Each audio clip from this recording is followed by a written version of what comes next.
tal? Buenas tardes, buenas tardes.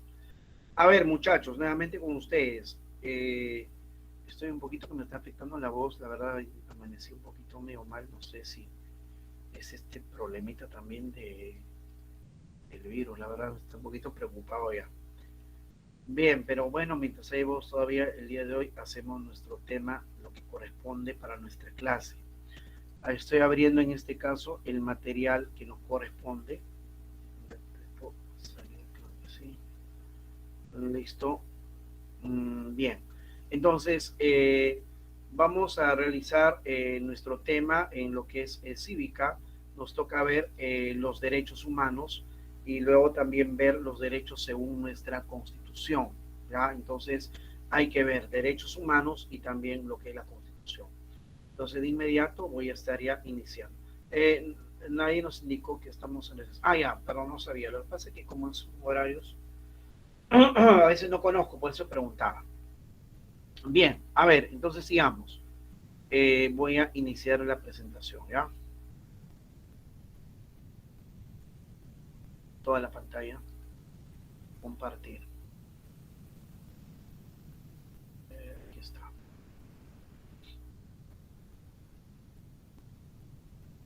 Ocultar.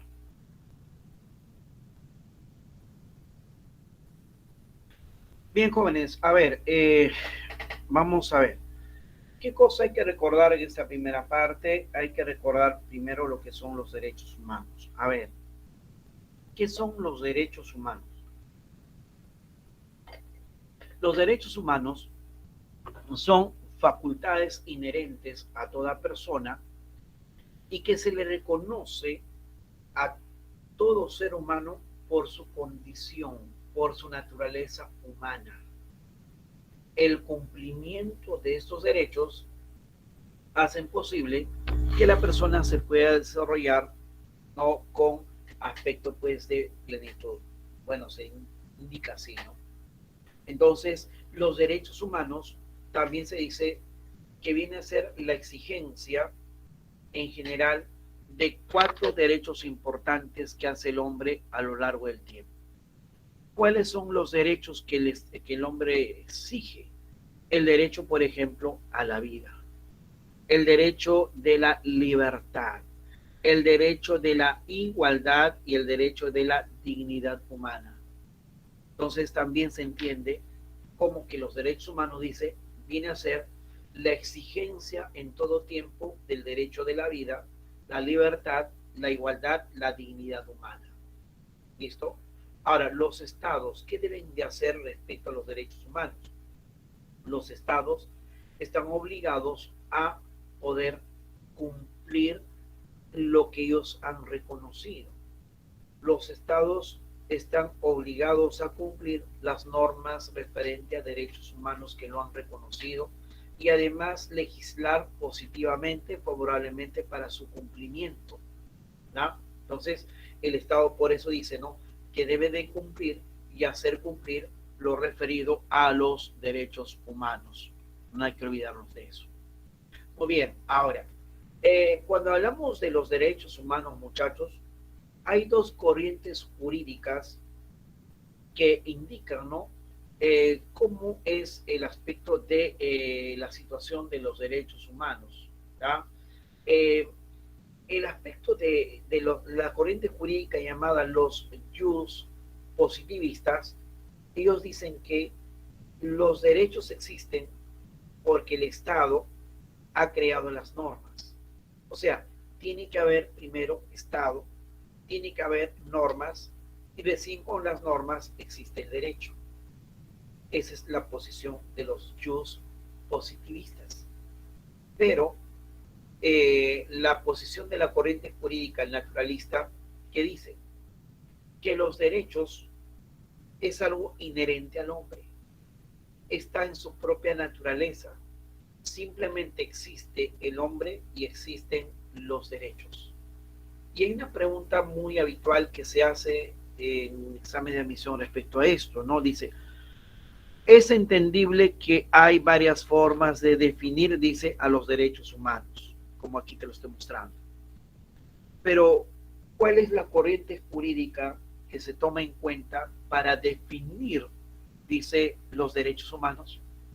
O las distintas definiciones que podamos encontrar sobre derechos humanos, toma en cuenta la corriente jurídica, dos puntos. ¿Cuál es la corriente jurídica que se toma en cuenta? La corriente jurídica de los jus naturalistas, que los derechos son inherentes, son parte del ser humano y que el derecho no existe con la norma, no existe con el Estado haciendo la norma, sino el derecho ya está en el ser humano en sí mismo. Lo que hace el Estado es reconocerlo para su cumplimiento a través de las normas, pero no es que el derecho recién aparece con una norma. Ya, eso hay que tener presente. Muy bien. Ahora, ¿qué más respecto a los derechos humanos? Bueno, la Declaratoria Universal de Derechos Humanos, un documento pues que no hay que olvidar que se dio no su aspecto de reconocimiento a través de la institución llamada la ONU en 1948, ¿no?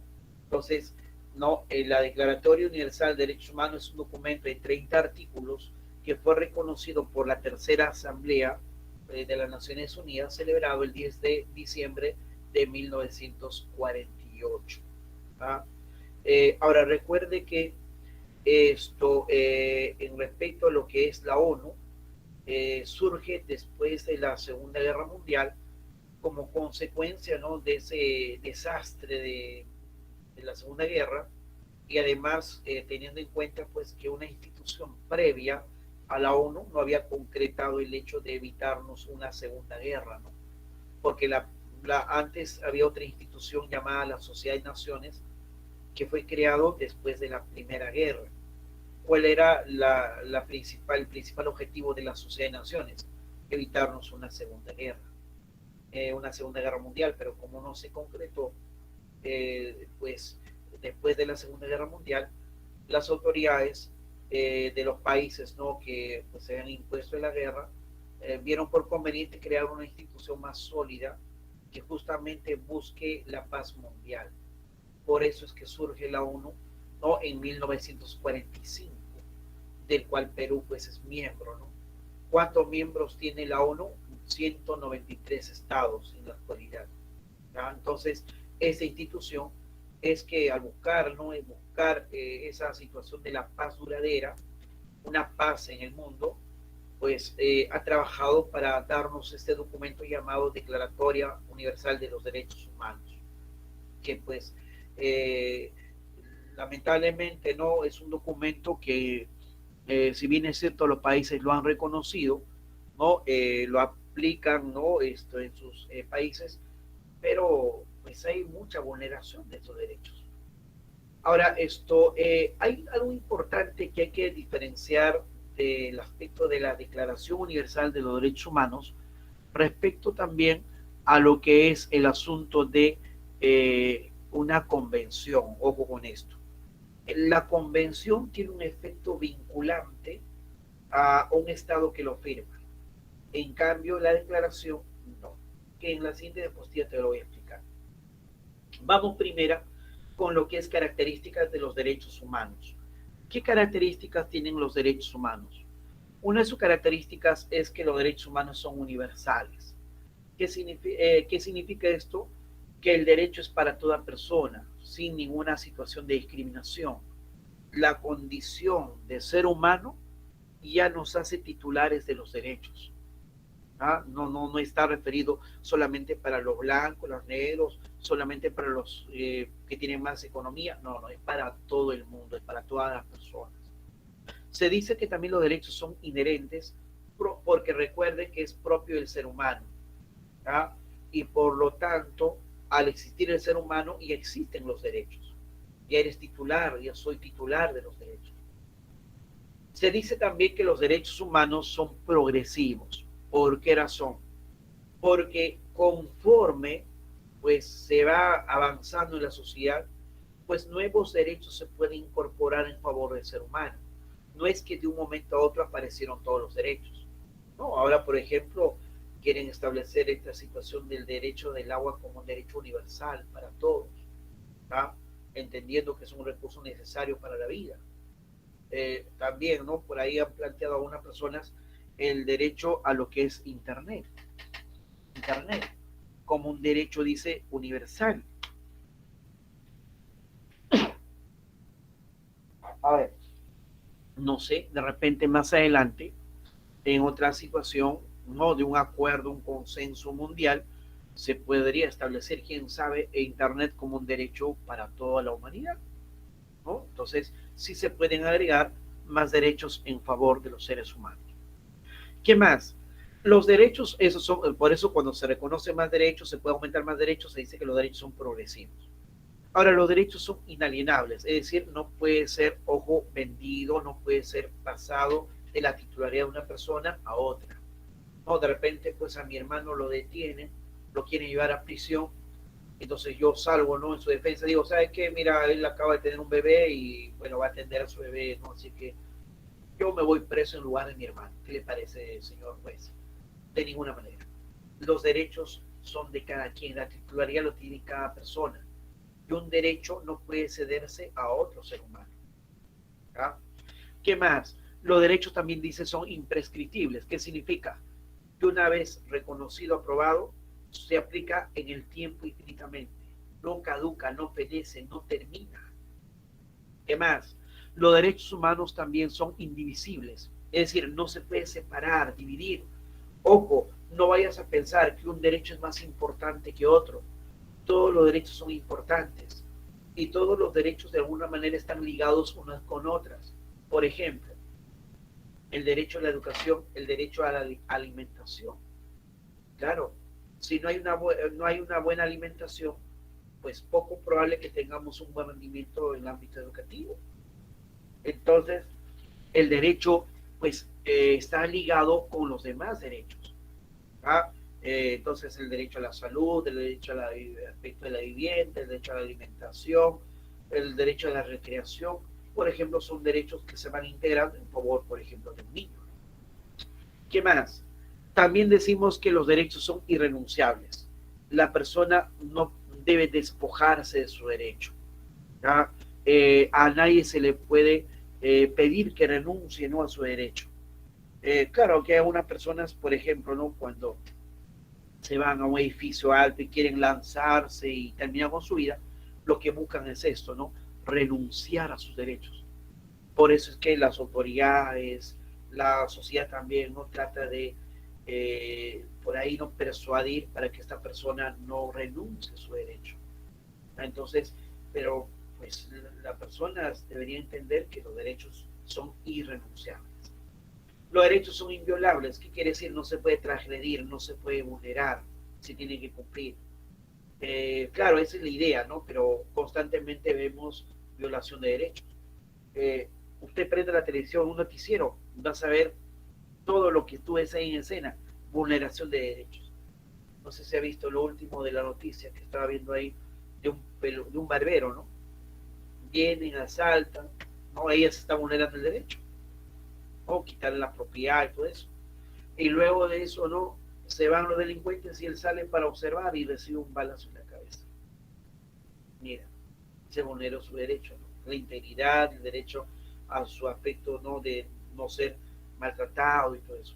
Entonces, los derechos no deben de violarse, vulnerarse, pero constantemente vemos que en la sociedad se ocurre. Profe, y la pena de muerte en unos países, bueno, en el país hay pena de muerte, muchachos. Recuerden que en el país hay pena de muerte. A ver, ¿quién me escribe? ¿Para qué casos hay pena de muerte? A ver, ¿para qué casos hay penas de muerte? Escríbeme a ver.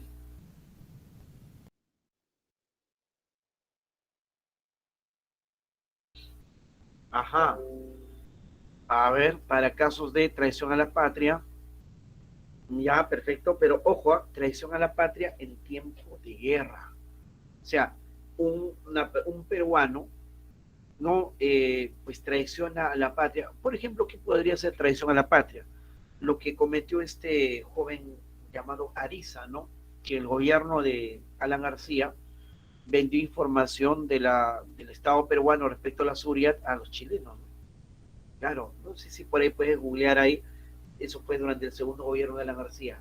El caso Ariza, un integrante de la Fuerza Aérea. Bueno, se detectó pues que estaba haciendo esto, estaba vendiendo información, ¿no?, al Estado chileno. ¿Y eso qué cosa es? Traición a la patria. Pone en riesgo la seguridad del país. Ahora, ¿qué pasó con ese señor? 35 años de pena privativa de libertad. Porque no era pena de muerte, es que el país no está en guerra. Pues. Si el país estaba en plena guerra con Chile y él vende información, vulnera el aspecto, pone en riesgo la seguridad, él se va de inmediato a un fusilamiento y pena de muerte, ¿no? Entonces, solo para casos de pena de muerte es en caso de guerra, cuando hay traición a la patria.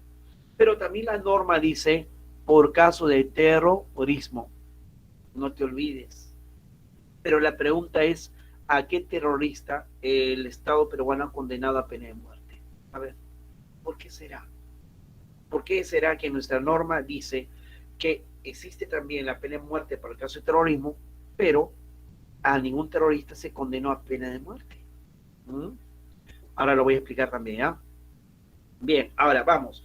Clasificación de los derechos humanos. Los derechos humanos se clasifican en 3 grupos y su clasificación es de acuerdo a su reconocimiento. Es decir, el, este grupo de derechos llamado de primera generación es el primer grupo de derechos que se reconoce en favor del hombre.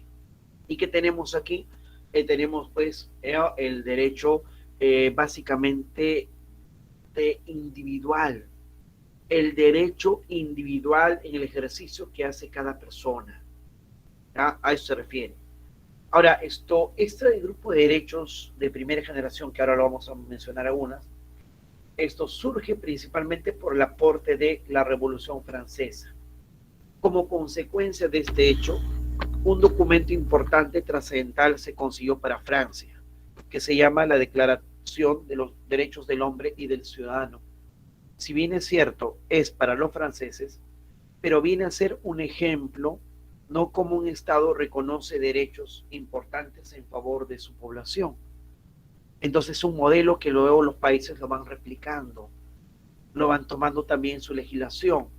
Por eso cuando hablamos de Revolución Francesa, no te olvides este documento y que está básicamente dándonos pues el reconocimiento del derecho de primera generación. Bien, ahora, ¿qué derechos están dentro de este grupo? Tenemos, por ejemplo, el derecho a la vida, la integridad física, mental, derecho a la seguridad individual, derecho del libre tránsito, derecho a la propiedad de la herencia, derecho a la libertad de conciencia, derecho a la ciudadanía, derecho a guardar en reserva nuestras convicciones políticas, filosóficas, religiosas, derecho al asilo político. ¿Te acuerdas de Alan García que se quería asilar en una embajada? Claro. ¿Qué cosa es el asilo? El asilo es cuando una persona, recuerde, cuando una persona está perseguido en un estado por sus ideas, por su pensamiento. ¿Ya? Entonces se va a otro país o se va a una embajada dentro de su país para pedir esa protección, porque ahí se vulnera el derecho pues de la libertad de expresión, libertad de pensamiento y todo eso. Y entonces toda persona tiene derecho a decir sus opiniones a favor o en contra del gobierno. Lo que pasa es que los gobiernos a veces, como ven pues a esa persona como una piedrita en el zapato, no incómodo, pues buscan cualquier cosa para meterlo a prisión. Entonces, para callarlo básicamente, no silenciarlo. Entonces ahí cuando la persona siente que le están buscando para cualquier cosa, siente pies al gato para meterlo preso, él dice, aquí me están persiguiendo, y no por esos hechos que me acusan, sino por mis ideas. Y se va a otro país y pide lo que es el aspecto de el asilo político. Eso tener en cuenta. Ahora tenemos derecho también a elegir y ser elegido, y derecho a la nacionalidad. Derechos que se ejercen de carácter individual, cada quien. ¿Listo? Bien, ahora, ¿qué más? Luego tenemos el segundo grupo de derechos, los derechos de segunda generación, también conocidas como derechos económicos, derechos culturales. Y estos derechos vienen del aporte de 2 constituciones, la Constitución de Querétaro mexicana y la Constitución de Weimar de Alemania. Y es aquí en estas 2 constituciones por primera vez que un Estado reconoce derechos sociales, ¿no? Derecho al trabajo, la sindicación, a la huelga, etc. por primera vez en su norma máxima de un Estado aparece estos como derechos. Ahora, por eso aquí ya no se habla de derecho individual, sino se habla de derecho colectivo, derecho que se ejerce en grupo. Bien, ¿cuáles son los derechos que podemos resaltar aquí? El derecho a un trabajo digno. No solamente la idea es trabajar, ¿no? Que nos contraten para que trabajemos en un lugar, no, sino que también debe darse las condiciones adecuadas para su labor, ¿no? Imagínate ese caso de estos jóvenes que murieron en ese container en la Malvinas, no sé si te acuerdas, hace mucho tiempo ya. Estaban en un container, encerrados, ni siquiera había para ir al baño, simplemente una botella donde sonaban, le entregaban la comida como si fueran unos animalitos y en pleno sol ahí estaban trabajando. Entonces, no solamente es dar trabajo, sino también un trabajo que respete, ¿no?, al ser humano en su condición, por su naturaleza. O sea, un trabajo digno. ¿Qué más? Derecho al trabajo de 8 horas. Derecho a una pensión, un descanso, una remuneración. Derecho a la huelga. Tenemos derecho a suspender colectivamente nuestro trabajo. Pero ten en cuenta que en el país hay algunos trabajadores que no tienen este derecho. ¿Quiénes serán? A ver, menciona.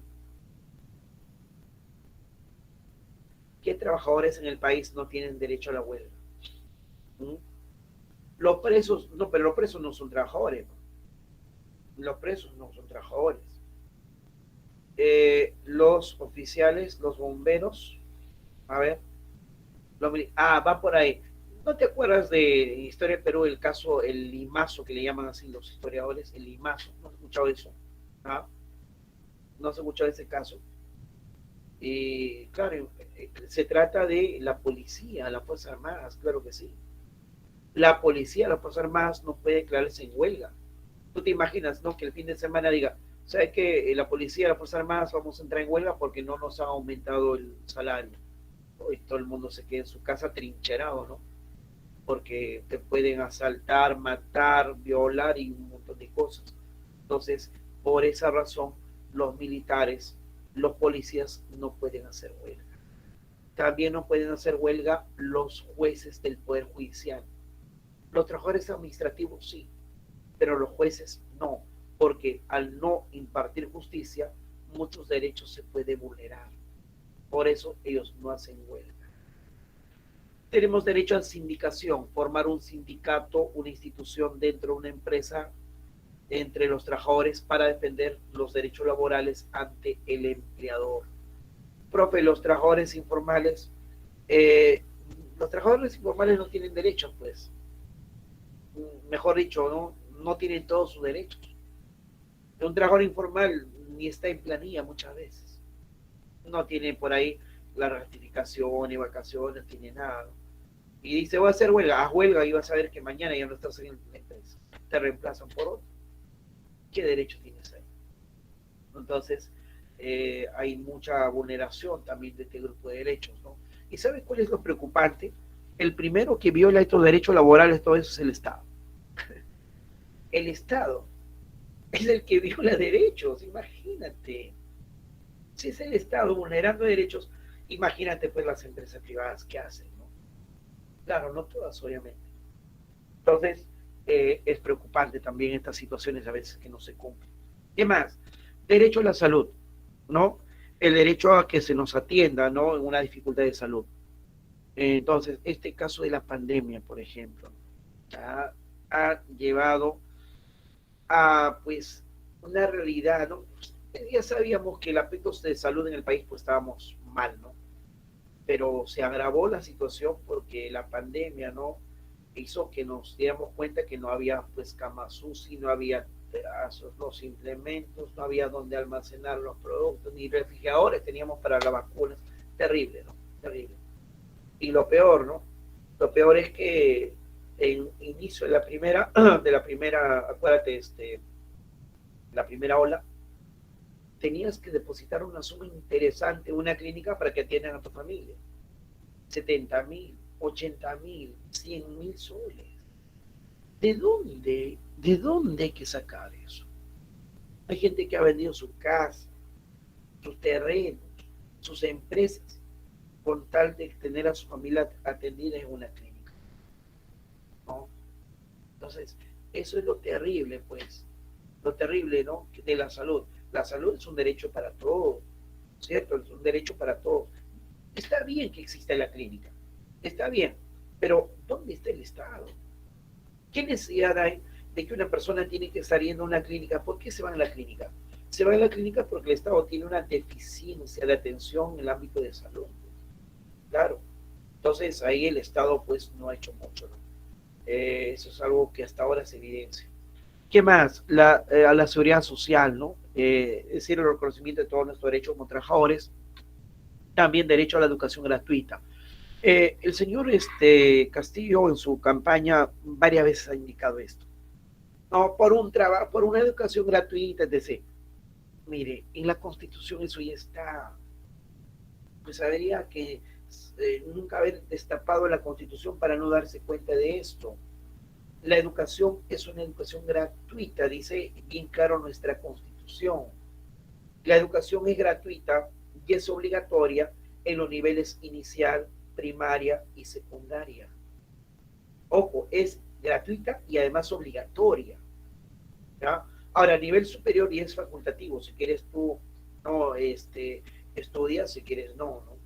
Ahora, pero el Estado también entendiendo que hay pues jóvenes que no van a pagar una carrera profesional en una particular, el Estado también tiene instituciones educativas, instituciones formativas de preparación para el trabajo, ¿no? Las universidades, pero que también el Estado pues tiene que bastante invertir en él y todo eso, ¿no? Bien, entonces derechos de segunda generación están aquí. Luego tenemos derechos de tercera generación, derechos que surge después de la Segunda Guerra Mundial, y básicamente el documento que aporta bastante para esto es la Declaración Universal de los Derechos Humanos. A este grupo de derechos también se le llama derechos de solidaridad, derecho de los pueblos. Bien, a ver, ¿qué derecho se reconoce aquí? Derecho a la paz, ¿no? A derecho a vivir en un lugar sin conflicto, derecho a la solidaridad de los pueblos ante la adversidad. Esto en situaciones, por ejemplo, de emergencia, ¿no? Situaciones de graves, de terremotos, huaicos, etc. Los países apoyan, ¿no? Llevando alimentos, medicamentos, etc. ¿Por qué? Porque justamente es un derecho que tenemos de ser ayudados también, ¿no? Por los demás. Entonces, este es un derecho importante. ¿Qué más? Derecho a la libre determinación de los pueblos. ¿Qué quiere decir? Que libremente un pueblo decida sobre aspecto económico, social, cultural, político, etc. Sin la injerencia de otro Estado, libremente. Hemos elegido a Castillo como presidente, sí, y vemos de repente a uno que no está bien su gobierno, sí, pero ese es nuestro problema, pues. Claro, pero que ningún otro estado, otro país venga aquí a decirnos qué gobierno tener o qué gobierno no tener. O si hubiéramos elegido de repente a la señora Keiko, o si elegimos a la siguiente presidente, a este señor llamado Porky, ¿no? Yendo una economía más aspecto liberal, todo eso. Esa es nuestra decisión libre. La idea es que un pueblo determine por su propia voluntad los destinos, ¿no? De su país, que ningún otro estado tenga injerencia. Por eso se criticó mucho, pues constantemente que esté viniendo, por ejemplo, el señor Evo Morales al país. Claro, aquí viene el señor Evo Morales. Bueno, de repente es el turismo que venga, pero a estar ahí a reuniones con tales grupos, reuniones tal. No, eso estaría mal ahí. Y fue criticado, obviamente, por varios políticos este hecho. ¿Ah? Y esto pues no está bien, ¿no? Entonces la libertad de determinación libre de los pueblos, no tener el gobierno que quieren tener. Muchos critican a Venezuela, pero ellos en sus decisiones han elegido que sea pues Maduro por muchos años su gobierno, es su problema de ellos, su problema de ellos. No, pero que hay fraude, es otra cosa, es otra cosa, ¿verdad? Pero cada quien elige su gobierno, su política económica, en función de lo que cree que es más importante, ¿no? Claro, cada uno tiene su opinión, ¿no? Unos están en contra, a favor, pero ya eso es internamente. Bien, ¿qué más? Derecho además también a gozar del patrimonio cultural del mundo y derecho a la protección del medio ambiente. Por ejemplo, este derrame de petróleo, ¿cierto? Por la empresa Repsol. ¿Qué cosa está vulnerando? Un derecho de tercera generación. Una grave afectación al medio ambiente. Mira, esto va a demorar muchos años para poder sacar toda esa situación de petróleo derramado ahí. Y para que nuevamente el ecosistema empieza nuevamente a tener una armonía, nuevamente a estar ahí, la prosperidad de la vida, plenitud, bien complicado. Se afectó lamentablemente, ¿no? Y entonces hay un derecho vulnerado ahí. Pero ojo que no es el único aspecto de derrame de petróleo que se ha cometido. En nuestra Amazonía constantemente hay un montón, ¿no? En el oleoducto hay derrames de petróleo que han pues terminado con mucha de la vida también, ¿no? Silvestre, amazónica. Bien, ahora, ¿qué más sobre el aspecto de los derechos? Mire, si bien es cierto, tenemos en el 48, el 10 de diciembre del 48, lo que se llama la Declaratoria Universal de los Derechos Humanos. Esto eh, era necesario, dentro del contexto de la OEA, la Organización de Estados Americanos, esta parte de América, establecer un documento que sea vinculante para cada estado. Lo que te decía hace unos momentos en las diapositivas anteriores, que no es igual una declaratoria a una convención. ¿Cuál es la diferencia? Que cuando un país firma una declaratoria, no hay una sanción efectiva, no hay una institución creada para sancionar esos derechos que ha firmado, que ha reconocido ese Estado. Por ahí de repente hay una sanción llamada atención, una situación de alerta sobre sus casos de violación de derechos, pero no hay una sanción real en contra de ese Estado. Por eso muchos países pues han firmado la declaratoria y los mismos estados están vulnerando los derechos. En cambio, la convención es diferente. La convención, cuando es firmada, sí tiene instituciones que van a sancionar al país que ha firmado dicha convención. O sea, hay una vinculación cuando el Estado firma una convención. Y bueno, en el contexto americano, ¿cuál fue la necesidad?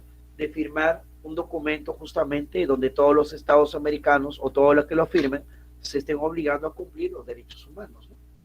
Y por eso aparece lo que es la Convención Americana sobre Derechos Humanos, o más conocida simplemente como el Pacto de San José de Costa Rica. ¿Ah? Bueno, el Perú lo firmó, documento de 82 artículos, y donde, mira aquí por favor, se prohíbe la pena de muerte en los países miembros de la OEA. ¿A qué se refiere esto? Se prohíbe agregar, ampliar asuntos de pena de muerte que al momento de firmarlo, pues no había. Entonces, miren, cada cierto tiempo en nuestro país ciertos políticos nos dan esta situación de idea de establecer la pena de muerte para violación, para situación de caso de, ¿cómo se llama? También de trata de personas, un montón de cosas. La señora Keiko, por ejemplo, en un momento dijo, pena de muerte para aquel que viola a una persona de menos de 13 años. Y si viola a una de 14, ¿por qué no va a haber la misma sanción? Un poquito media polémica su propuesta, ¿no? Pero bueno, ¿por qué no se firma, por qué no se aprueba en el país? Porque justamente el Perú, cuando firmó la convención, se comprometió en no ampliar la pena de muerte más allá de lo que ya venía ahí en su legislación reconociendo. Y nosotros cuando firmamos teníamos bien claro que existe la pena de muerte por traición a la patria en tiempo de guerra. Y no había esa situación del terrorismo, ¿no? Porque mira, cuando se firma esto, y cuando hablamos de terrorismo recién empezamos pues en la época del primer gobierno de la García, ¿no? Porque ni siquiera en el gobierno de Belaúnde, el segundo gobierno ni siquiera se hablaba ahí, ¿no? Y hasta Belaúnde decía que eran unos abigeos, fíjate ahí la historia. No, a los terroristas, y son un grupo de abigeos, ¿no? Que van de un pueblito a otro. Abigeos. Todo el problema que nos generó el terrorismo, ¿no? Entonces, cuando firmamos, no había pues ni siquiera la idea de terrorismo en el país. Y no había este caso. Pero, profe, usted ha dicho que en la Constitución establece la pena de muerte también para el terrorista. Sí está. ¿Por qué no lo aplicó un juez? Te decía. Justamente porque el aplicar la pena de muerte a un terrorista conllevaría pues a ir en contra de la convención. En contra de la convención. Por lo tanto, el Perú no está, nunca ha condenado a un terrorista a pena de muerte. Y por lo tanto tampoco no puede darse en el país la aprobación de la pena de muerte para otro caso, más que para la situación de traición a la patria en tiempo de guerra. Profe, pero es necesario, porque muchos violadores, delincuentes. Entonces, ¿qué debería darse? El Perú debería desconocer ese documento que ha firmado, como algunos países lo han hecho. Desconocer, ya, ¿sabes qué? Me retiro, no firmo, retiro mi firma de esta convención. ¿Puede hacer? Sí puede hacer. Ahora, a uno dice, no, profe, hagamos eso. Sí, pero ponemos inestable jurídicamente al país, porque si un Estado es capaz de no reconocer derechos humanos, cualquier otro documento que no tenga que ver con derechos, pues podría también desconocer, ¿no? Y así lo van a tomar al país. ¿Y qué país va a querer firmar con nosotros acuerdos comerciales? ¿Quién va a querer firmar si somos capaces de tirar de patada a lo que hemos firmado? Una inestabilidad jurídica se podría ver. Profe, a ver, ¿qué me están diciendo? Profe, tengo una pregunta. A ver, Rakumi, perdón, pronuncio mal tu nombre, Rani, ya te digo con tu segundo nombre, ¿ya? Pregúntelo más. En todo caso, cuando esta convención es firmada, el país ya no se puede retractar. Sí se puede retractar, sí puede decir, ¿sabe qué? No quiero. Retiro mi firma, sí lo puede hacer, como lo hizo Venezuela. A Vizcarra ni se le permite vacunarse. Eso no estaría atentando un... ojo con eso. Mire, este es un hecho también discutible. No decir que no se le permite, o sea, impedir que se vacune sería ir atentado con su derecho principal. Pero, profe, lo que pasa es que te caviar, hecho todo lo que tú quieras, pero no se le puede impedir vacunarse. No se le puede impedir porque tiene derecho a su salud. Pues. Dice, ¿qué más? ¿Podría renunciar esos derechos de la OEA? El Perú sí. Venezuela no es claro, como te decía, Venezuela no es, se retiró, pues, se retiró porque consideraba que no le servía para nada este asunto de la convención. Claro, porque con eso tranquilamente puede vulnerar derechos, pues. Porque si un país ha firmado esto, las instituciones respectivas van a sancionar a ese país. Y como no quiere la sanción, me voy, pues. ¿Ah? Claro, implicaría no necesariamente una dictadura, pero sería una situación, pues, de inestabilidad jurídica. El profesor de Estados Unidos salió porque no fue sancionado ya que a Venezuela... Mira, Estados Unidos nunca firmó. O sea, él no se salió, no, nunca firmó. ¿Qué es lo peor todavía? Venezuela sí en un momento con otros gobiernos han firmado y ya cuando llegó pues Chávez dijo no, esto no me sirve, se salió. Estados Unidos no firmó, ¿por qué? Porque Estados Unidos tiene mucho aspecto de aplicación de pena de muerte, que establecido después. Entonces decía, no, con esto me va a limitar, no, ni a hablar, yo no firmo esto. Entonces no firmó. Estados Unidos es uno de los países americanos que no firmó. Bien, ahora, mira, interesante aquí. ¿Cuáles son las instituciones que pues están justamente para hacer esta situación de sanción a un Estado que vulnera los derechos humanos, ¿no? Hay dos instituciones y que preguntan siempre en derechos humanos en la pregunta de exámenes, que es la Comisión Interamericana de Derechos Humanos y el otro es la Corte Interamericana de Derechos Humanos. Aquí están los datitos generales, como esto, ¿no? De creada, ¿no? En 1959, su sede en Washington, miembros 7, datitos adicionales ahí. Pero, ¿cuál es lo importante? Aquí es su función. ¿Qué hace la comisión? Básicamente promueve, ¿no? Promueve los derechos humanos en los países de la región. constantemente, trabajan con los gobiernos, viendo que los derechos humanos que están consagrados en esta Convención Americana o Pacto San José se vayan a cumplir. Por eso dice que vigila, defiende los derechos humanos. Ahora, mire, lo importante es esto, por favor. Lo importante es esto.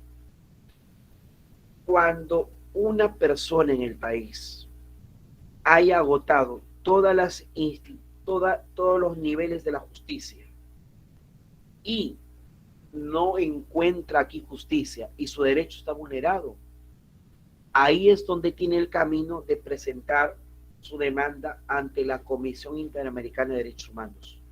Solo cuando agotas todas tus instancias, cuando todavía sigue el proceso. Hay instancias al cual puedes apelar, ahí no puedes ir a la comisión. La comisión te va a decir, pero no has resuelto tu caso en todas las instancias de tu país. De repente en la última instancia te dan la razón, así que sigue tu proceso. Entonces, ojo, recuerda, sirve para que cuando una persona no encuentra justicia en el país y ha agotado todas las instancias, puede presentar su demanda de vulneración de derechos en la Comisión Interamericana. ¿Quién puede presentar? Cualquier persona a través de su abogado o él personalmente. Ahora, la Comisión Interamericana evalúa ese hecho.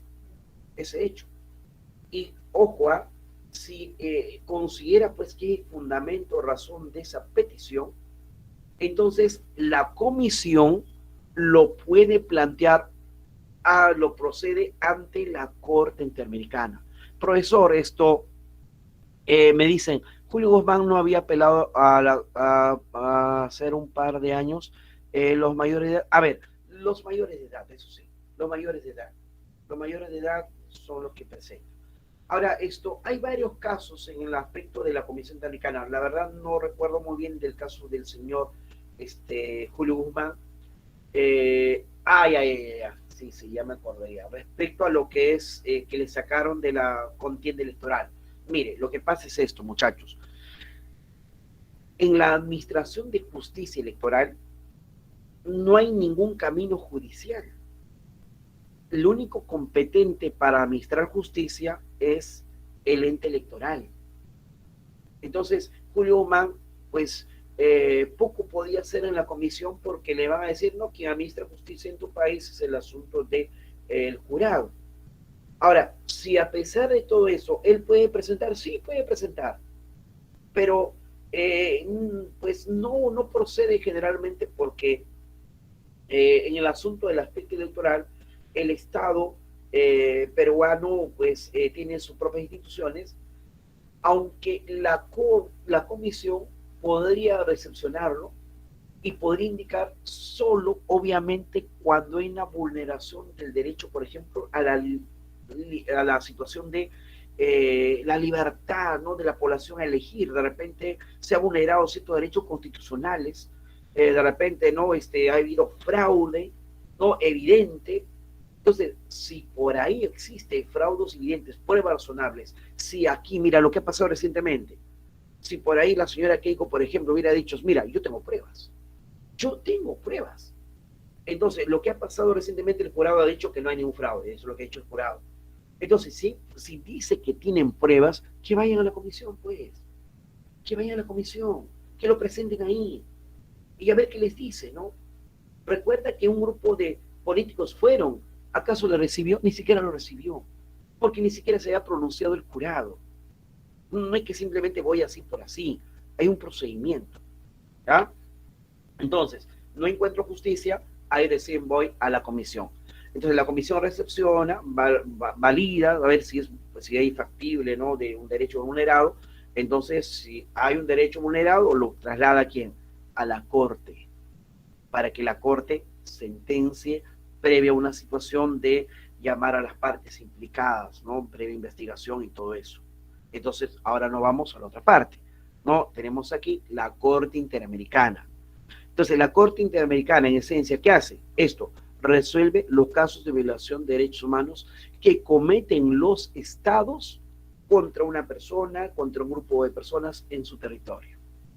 Entonces, el caso, por ejemplo, de un señor llamado Varus Ipcher. ¿Quién es este señor? De repente no te acuerdas o no sabes. Este es un señor dueño importante de gran cantidad de acciones de Canal 2 en su momento, cuando Fujimori era gobierno. Y pues este señor, cuando estaba al frente de ese Canal 2, era incómodo para el gobierno. Incómodo porque le cuestionaba, creo que uno de los primeros canales que empezó a revelar de este trabajo escondidas que hacía Montesinos y todo eso. Y entonces, ¿qué hizo el gobierno? Buscó cualquier argucia legal para quitarle la nacionalidad, y lo hicieron. Dijeron que se había hecho de manera irregular su aspecto de dar su nacionalidad, y por lo tanto su nacionalidad que se le entregó no tiene validez. Le quitó la nacionalidad, y como le quitó la nacionalidad, inclusive le dio plazo para que se retire del país. Y este señor Varus Ipcher, ¿qué hizo? Puso su demanda, habiendo agotado aquí todas las instancias y no le dieron la razón, pues se fue a la comisión. Luego la comisión lo trasladó a la corte, y la corte, ¿qué dijo? Que obviamente se había vulnerado el derecho de este señor, y que obligó al país a devolver la nacionalidad peruana a ese señor, y además a un resarcimiento económico por todos los daños causados, ¿no? Ahora, lo terrible, que hay muchos familiares de terroristas que fueron justamente a la comisión. Por ejemplo, en el caso de el ingreso de las Fuerzas Armadas Policiales a esta embajada japonesa para rescatar a los que estaban ahí en aspecto de, no se llama, secuestro, ¿no? A unos dijeron, ¿no?, que se habían rendido ya, tiraron las armas, pero entraron la policía, las Fuerzas Armadas y disparó. Se vulneró un derecho, porque una persona cuando ya se rinde, tira las armas, pues no tiene por qué matarlo, porque vulnera un derecho importante. Bueno, así se mandó al Estado peruano. Y el Estado peruano se defendió, dijo, no, aquí están los videos. Y grabaron por eso. Grabaron todo el caso. Y entonces ahí están los videos. ¿En qué momento vemos que la persona tiene su armamento, su manos alzan? No, un enfrentamiento. Ellos se exponen a la muerte. Así fue, ¿no? Bien, entonces la Corte sanciona al Estado cuando vulnera derechos, ¿no? Entonces, aquí pues importante para encontrar justicia también, si no lo hemos encontrado en el país. Bien, ahora, Declaración de los Derechos del Niño. Así como hay documentos adicionales a la Declaración Universal, a lo que es lo que se ha dado en el 48, como las convenciones, también pues hay un documento especial que van a darse para proteger los derechos de la niñez, ¿no? Ahora, este documento se dio en 1959, pues es un documento donde 54 artículos en esencia establece, ¿no?, los derechos que tienen ahí los niños, a diferencia pues de los adultos. Y en esencia, a los adultos nos hace sujetos de obligaciones y a los niños sujetos de derechos. Ahora, para la Declaración de los Derechos del Niño, se considera como niño a toda persona menor de 18 años de edad. Ten en cuenta eso. Más allá de las legislaciones de cada país, es niño toda persona menor de 18 años. Ahora, ¿qué derechos por ahí podemos resaltar? Por ejemplo, el derecho a la igualdad sin distinción de raza o religión del niño. El derecho a tener una protección especial para el desarrollo físico-mental. El derecho a un nombre, a una nacionalidad desde su nacimiento.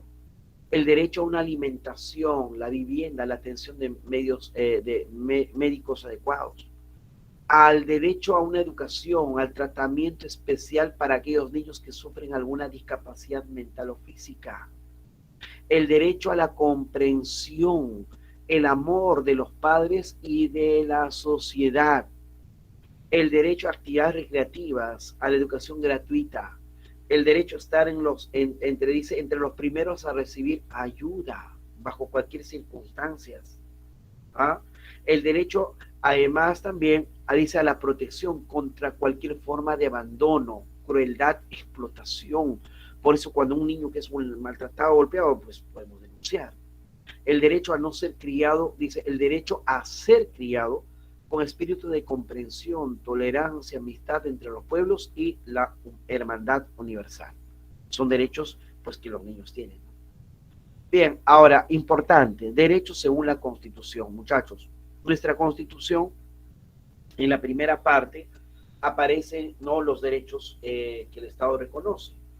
Eh, el artículo 1 dice, ¿no? La defensa de la persona humana y el respeto de su dignidad es el fin supremo de la sociedad y del Estado.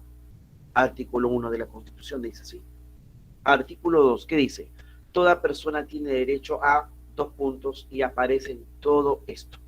Esto es el artículo 2 de la Constitución.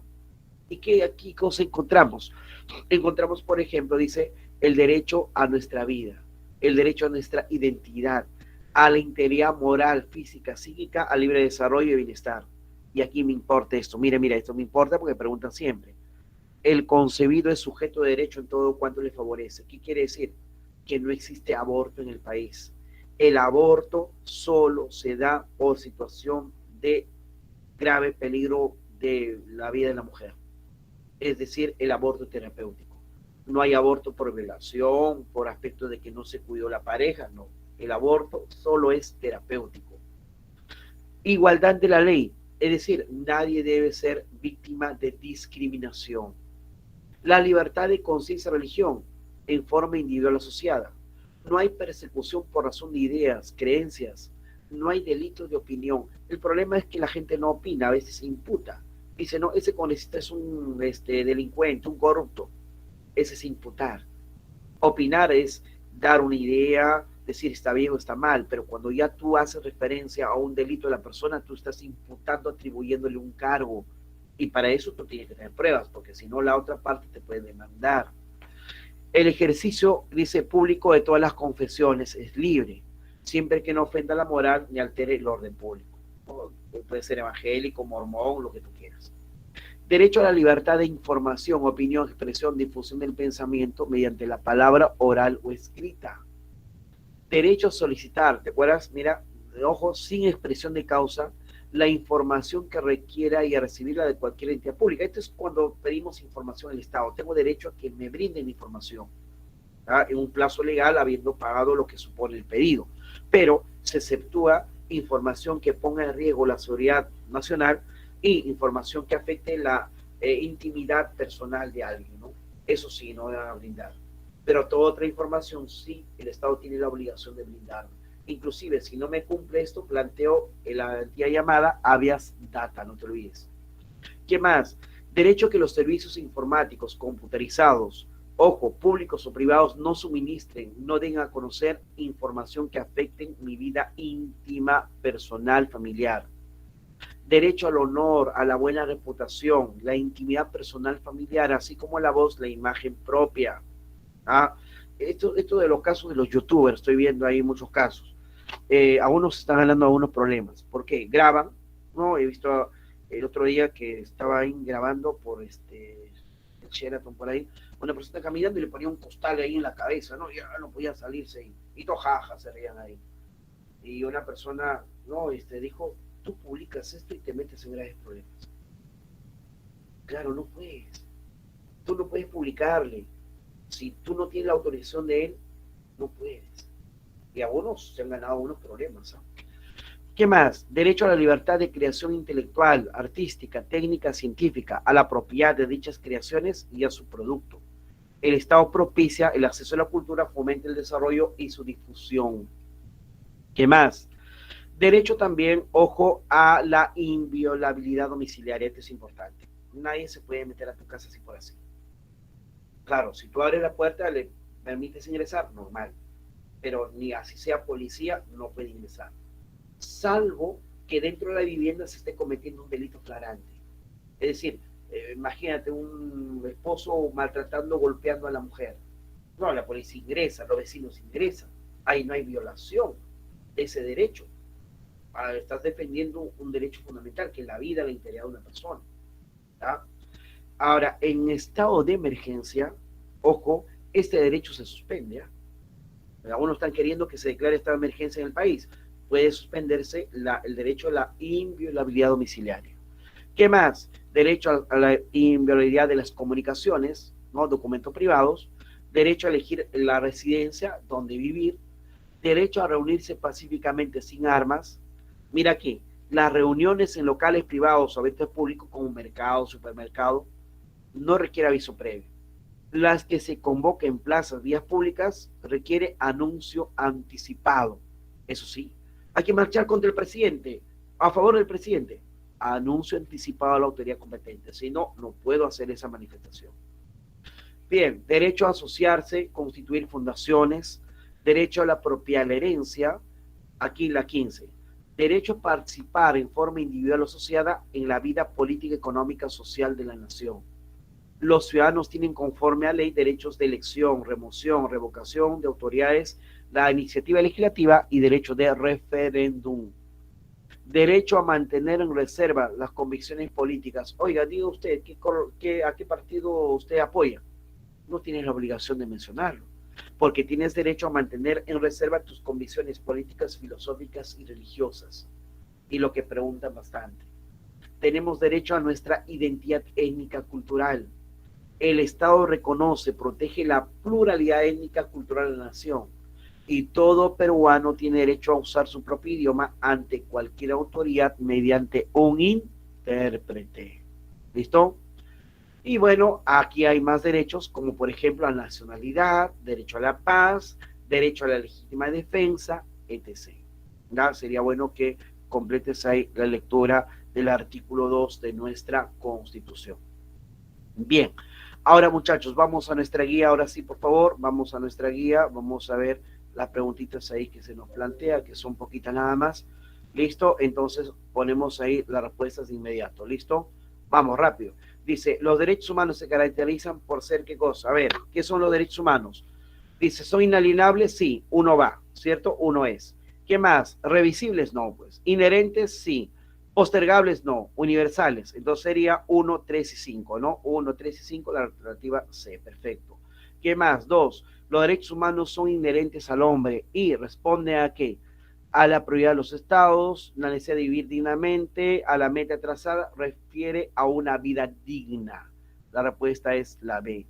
Luis Pérez, un ciudadano peruano que escribe para un diario local luego del cierre del Congreso, realizó duras críticas al gobierno. Después de unas semanas, sin ninguna razón, es despedido del periódico. Posteriormente se enteró que había una orden de captura contra su persona. Luis dice que en sus redes sociales claramente que se trata de una persecución por opiniones contra del gobierno.